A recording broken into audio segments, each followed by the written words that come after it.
In Los Angeles, another awards night unfolded like countless others, with camera flashes illuminating the red carpet, glamorous evening gowns, strained smiles, and forced chuckles at the usual political quips. The event followed its predictable rhythm until Karoline Leavitt emerged.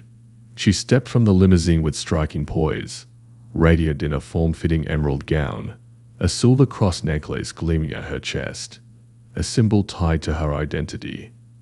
But tonight, it wasn't a movie star commanding the spotlight. Karoline Leavitt, the youngest press secretary in American history, stood at the center of attention. Beside her was Nicholas Rio, not an actor or politician, but a distinguished real estate entrepreneur from New Hampshire who had built an empire from humble beginnings. At 59, he carried the presence of a man who had faced life's tempests, exuding a quiet confidence that turned heads, not for flashy charm, but for an undeniable gravitas. Reporters whispered among themselves, "Who's that with Karoline? Her bodyguard? No, that's her husband, some real estate mogul, right?" Before delving deeper into the story, share where you're tuning in from and hit subscribe to stay updated with the latest tales. Inside the banquet hall, the air buzzed with clinking glasses and hushed negotiations. Karoline and Nicholas sat near the stage, joined by a retired general and a young veteran. As the lights dimmed, Tom Cruise took the stage as MC. At 62, his dazzling smile still held sway, though his cinematic allure had waned. Tonight, he needed a triumph and leaned on sharp humor to reclaim the spotlight. "Ladies and gentlemen, welcome to the Hollywood Heroes Gala," Cruise's voice rang out, the crowd roaring. "Tonight, we've got stars, senators, and a few who believe the moon's flat." Laughter filled the room. His gaze settled on Karoline's table. "And let's give it up for Karoline Leavitt, the White House dynamo, and her husband, a small-town tycoon from New Hampshire." The audience chuckled, but Cruise pressed on. "Honestly, I mistook him for her bodyguard until I saw the wedding band. She married a real estate guy, probably love at first penthouse deposit." The room erupted, but the veteran beside Karoline scowled. Nicholas tightened his jaw, hands steady on the table, eyes fixed on Cruise. Karoline kept a composed smile, murmuring, "He just made a grave error." Nicholas nodded, voice low, "He'll pay for it." The crowd's laughter reverberated, but in Karoline Leavitt's heart, a spark ignited. Her icy smile held firm, yet her piercing eyes locked onto Tom Cruise, who strutted on stage with smug confidence. His mockery didn't just target her, the youngest White House press secretary ever, but also Nicholas Rio, the man she loved, who had risen from poverty to stand by her side tonight. Karoline inhaled deeply, fingers grazing her silver necklace, a gift from her mother, as if summoning strength. She refused to let Cruise reduce them to a punchline. With a gentle but determined motion, she placed her napkin on the table. Nicholas recognized that look, the resolve of someone who'd faced hostile reporters in White House briefings, and never flinched. "I'm going," she whispered. He nodded, his silent trust speaking volumes. Karoline rose, her emerald gown shimmering under the lights, and strode toward backstage. The crowd murmured, curious eyes tracking her. A reporter whispered to a colleague, "What's she about to do?" Backstage was a flurry of chaos, with production staff, headsets on, scurrying about with scripts. A young woman with a clipboard intercepted Karoline. "Miss Leavitt, you're not on the program." Karoline's smile was calm but resolute. "I need a microphone now." The woman hesitated, but Karoline's steely gaze prompted a nod, and she led her to the wings. On stage, Cruise was mid-anecdote about a famed director, the crowd chuckling. Then the lights dimmed, a new spotlight hitting the left wing. Cruise paused, his smile faltering. From the shadows, Karoline emerged, microphone in hand, striding confidently in her heels. The room fell silent, save for the click of press cameras. Cruise opened his mouth, attempting to regain control. "Oh, Karoline, you want in on this?" But his voice lacked conviction, and Karoline gave him no opening. Tom thinks he can turn me and my husband into a punchline. She began, her voice low but razor sharp, resonating through the speakers. But I'm not here to be his prop. I'm here for people like Nicholas, who built a life from nothing. Not with stage lights, but with sweat and determination. The crowd stirred, a few veterans in the back clapping. Karoline stepped closer to the stage's center, the spotlight illuminating her face. I grew up in Atkinson, New Hampshire, where my dad worked 12-hour shifts to provide for us. I learned that honor doesn't come from fame or wealth. It comes from standing up for what's right, even when the world mocks you. She paused, her gaze sweeping the room, lingering briefly on Nicholas. He sat upright, his grey eyes gleaming with pride. She turned to Cruz, who stood frozen, his microphone limp in his hand. Tom, you may be a movie star, but you don't understand people like us. You mocked my husband, who turned the American dream into reality from nothing. You think that's funny, but to us, it's disrespect. Her voice sharpened, yet remained controlled. And if you want to keep going, try aiming at me, because I'm not afraid to strike back. The room exploded, a group of veterans standing and applauding loudly. Some Hollywood stars at the front tables frowned, whispering among themselves. Cruz tried to recover, forcing a weak smile. Hey Karoline, it was just a joke. But his words were drowned out by the applause. Karoline didn't glance at him. She faced the audience, delivering her final line. Honor doesn't need a script, it just needs the truth. She set the microphone down and walked off the stage, her heels clicking in the silence. Backstage, Nicholas waited, arms crossed, a faint smirk on his lips. You just rattled the entire room, he said, his voice low but warm. Karoline smiled for the first time that night, a genuine smile. This is just the start. In the auditorium, reporters' cameras kept rolling, capturing every moment. A Vanity Fair journalist typed furiously on her phone. Karoline Levitt just turned a Hollywood stage into her press podium. In the back row, a young veteran, Jake Torres, quietly recorded her speech, posting it on X with the caption, "She spoke for us." Within minutes, the clip went viral. The applause still echoed as Karoline Levitt left the stage, the lights dimming, leaving Tom Cruise standing silently in the flickering glow. His forced smile couldn't mask his unease. The room buzzed, whispers spreading like ripples. Backstage, Karoline clasped Nicholas Rio's hand, her breathing steady, but her eyes alight. "What do you think?" she asked, her voice soft but charged. Nicholas, with his sharp grey eyes, replied curtly, "He's not done yet." He glanced at the stage, where Cruz was attempting to regain the mood with a weak joke. But Nicholas knew the initial mockery wasn't just a jest, it was a wound, and he wasn't one to remain silent. Nicholas stood, 6'2" and broad-shouldered in a black tuxedo. The crowd near their table hushed, eyes following. A reporter whispered, "Where's he going?" Karoline didn't stop him, only nodded slightly, as if their unspoken understanding ran deep. Nicholas crossed the room, each step steady, unhurried, but commanding. The ceiling lights glinted off his polished shoes, their soft taps on the wooden floor like the rhythm of an approaching storm.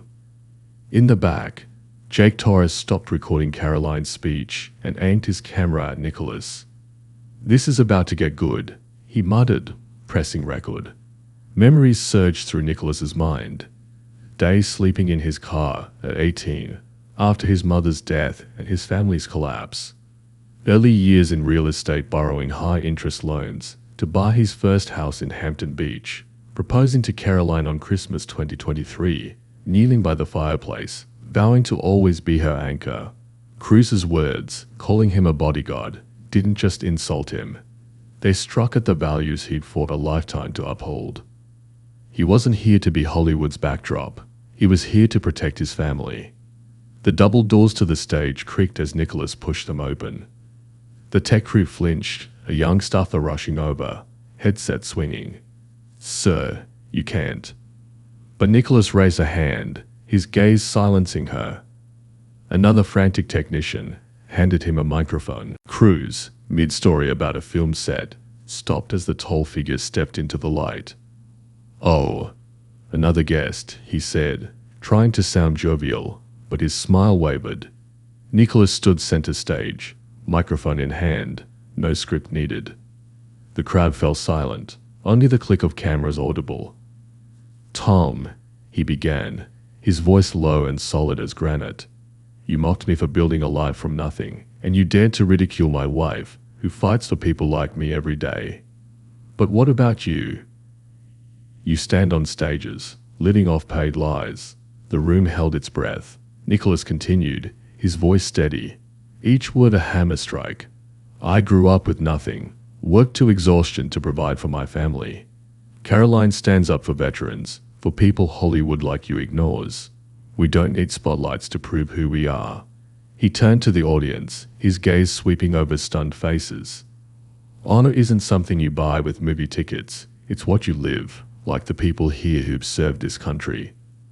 The crowd erupted, a group of veterans standing, clapping loudly, whistles rising from the back. An actress at a front table frowned, but her eyes betrayed respect. Cruz, gripping his microphone, tried to interject. "Hey man, it was just a joke, respect, really." But his words drowned in the applause. Nicholas didn't look at him. He set the microphone down, nodded once, and walked off, his tall frame vanishing behind the curtain. Backstage, Karoline waited, arms crossed, a rare smile on her lips. "What did you just do, Nick?" she asked, her voice tinged with surprise. He shrugged, a faint smirk forming. "Just told the truth." She took his hand, their fingers locking tightly. "So, we've officially declared war." In the auditorium, phones lit up as attendees posted clips to Jake Torres's post, captioned, "Karoline Leavitt's husband shuts Tom Cruise down," racked up thousands of shares in moments. A reporter from The Atlantic, Sarah Coleman, typed rapidly on her laptop. Nicholas Rio, the quiet millionaire, just turned a Hollywood stage into a battlefield. In a corner, a producer whispered to an assistant, "Cruise just made a big mistake."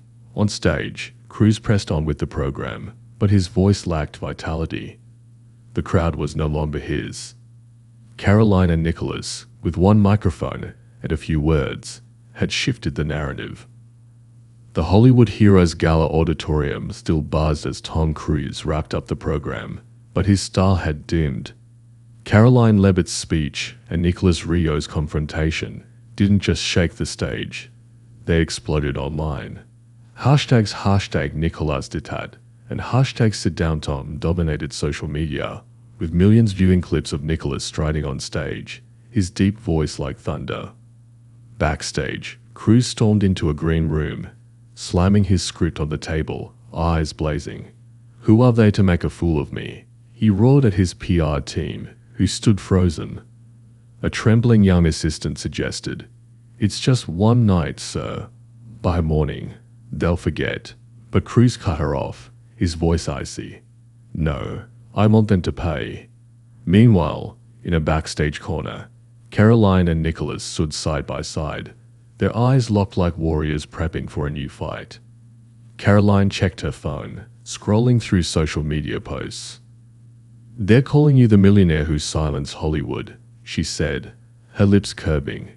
Nicholas, hands in pockets, shrugged. "Let them talk, but Cruise won't stop here." She nodded, her fingers brushing her silver necklace, her mind flashing to 2019, when, as an aide, she saw Cruise pull out of a veterans charity event. She'd kept evidence, never expecting she'd need it one day. 2 days later, in the White House press secretary's office, Karoline received an unmarked envelope. Inside was a letter from a top Hollywood law firm representing Thomas Cruise Mapother IV. Written in sharp legal prose, it accused Karoline and Nicholas of defamation, claiming severe damage to Cruise's reputation. It demanded a public apology within 48 hours, or face a multi-million-dollar lawsuit. Karoline read slowly, lips pursed, then handed the letter to Nicholas, who sat across from her with a coffee mug. "He's going this far?" he asked, his voice low but unsurprised. "He thinks he can scare us," she replied, her eyes blazing. "But he doesn't know what we have." Karoline summoned her media team to the office, a small room with white walls and a large screen displaying trending posts. Character count, till 2997. A young aide, Mia, suggested posting a brief rebuttal, but Karoline shook her head. No, we don't play ping pong, we hit hard. She recounted the 2019 event when, as an aide to a senator, she attended a veterans fundraiser in Los Angeles. Cruz had promised to appear but backed out at the last minute because the event was too conservative, leaving hundreds of veterans disappointed. Karoline, ever meticulous, had saved emails from Cruz's assistant and internal memos, documents dubbed Gibson 19, stored safely on a USB drive. Nicholas listened, his grey eyes glinting with respect. He recalled hosting a Women for Trump event at one of his Hampton Beach properties, where Karoline, running for Congress in 2022, had swayed hundreds with her sincerity. "You always have a plan, don't you?" he said, half joking. Karoline smiled. "Only when the opponent digs their own grave." She opened her laptop, plugged in the USB, and the screen lit up with the Gibson 19 folder. An email appeared from Cruz's assistant, stating, "Tom is concerned the event aligns with conservative groups, not suitable for his current image." Karoline pointed at the screen. "This is the knockout punch." In Los Angeles, Cruz's team held an emergency meeting in a sleek office overlooking Sunset Boulevard. Lead attorney Richard Hale confidently outlined the lawsuit plan. "We have money, influence. A New Hampshire couple can't fight us," he said. But PR specialist Lisa warned. Levitt's the press secretary. She knows how to play the media, and her husband, Rio, is no lightweight. Cruz, at the head of the table, cut in. "I don't care. I want them begging for forgiveness." Lisa sighed, knowing Cruz's arrogance was walking him into a trap. Meanwhile, Karoline and Nicholas returned home, where their son, Nico, not yet a year old, slept in his crib. She sat at the kitchen table, the yellow lamplight illuminating her tired but resolute face. Nicholas poured coffee, setting a mug before her. "You sure about going this far? The press will pounce like wolves." Karoline nodded, her fingers twisting her wedding ring, a gift from their wedding at Wentworth by the sea. "They've been pouncing for years, Nick, but this time, we control the story." She opened her laptop, drafting a message to her media team, instructing them to arrange an interview on Fox News. "We're releasing Gibson 19, she told Mia over the phone, but not just the email. I want the world to know Cruz didn't just abandon veterans. He tried to bury it with money and power." Mia, voice excited, replied, "I'll contact Tucker Green. When do you want to go live?" Karoline glanced at Nicholas, who nodded in support. "As soon as possible." In Los Angeles, Cruz received a report from his PR team. Nicholas's confrontation clip had hit 10 million views. A nervous assistant showed him a phone displaying Jake Torres's post, the young veteran from the gala. "Nicholas, Rio spoke for all of us." Cruz apologized. Cruz threw the phone onto a chair, roaring, "Shut this down now." But deep down, he sensed the storm coming. Karoline closed her laptop, her eyes burning. She recalled marrying Nicholas when he vowed to stand by her, whether before crowds or enemies. "He wants to sue," she said, her voice low but firm. "Let him try." Nicholas placed a hand on her shoulder, a rare smile breaking through. "He doesn't know who he's provoked." In the dim office, the Gibson 19 USB sat quietly, ready to change everything. The Fox News studio lights blazed, illuminating Karoline Levitt as she sat across from Tucker Green, the host known for his sharp smile. Just 3 days after the Hollywood Heroes Gala, the world was still buzzing with viral clips. Karoline's speech and Nicholas Rio's confrontation had turned Tom Cruise from an untouchable star into a target of criticism. The threatening lawsuit letter from Cruz's team was an attack, and she chose to counter with her strongest weapon. The truth. Karoline, in a navy blazer, her silver necklace glinting, looked straight into the camera. On the table before her was a printed email from the Gibson 19 file. proof of Cruz's withdrawal from the 2019 Veterans Charity event. Tucker Green leaned forward, his voice low and dramatic. "Miss Levitt, Tom Cruise is threatening to sue you and your husband for defamation. What do you have to say? Character count, till 3001. Karoline smiled, unflinching. "I'm not afraid of lawsuits, Tucker. But if Mr. Cruise wants to bring this into the open, I'm ready. Because I have something he doesn't want anyone to see." She held up the email, her voice sharp but calm. "In 2019, I was an aide at a veterans charity event in Los Angeles. Tom Cruise promised to attend but pulled out at the last minute. The reason, quoting his assistant's email, the event is too conservative, not suitable for Tom's image. Over 100 veterans were left hanging. No explanation, no apology." The studio audience went silent, then erupted in applause. Karoline continued, "Now he's suing me for speaking the truth, but I'm not apologizing. I want him to apologize to the veterans he abandoned." The screen behind her displayed the email, the text enlarged, "Not suitable for his image." Tucker Green shook his head, turning to the audience. "This is the Hollywood we know, isn't it? Image first, honor last." Karoline nodded. "Exactly. But Nicholas and I aren't here for the image game. We're here for honor." The interview ended, and within minutes, the clip was posted online, racking up millions of views.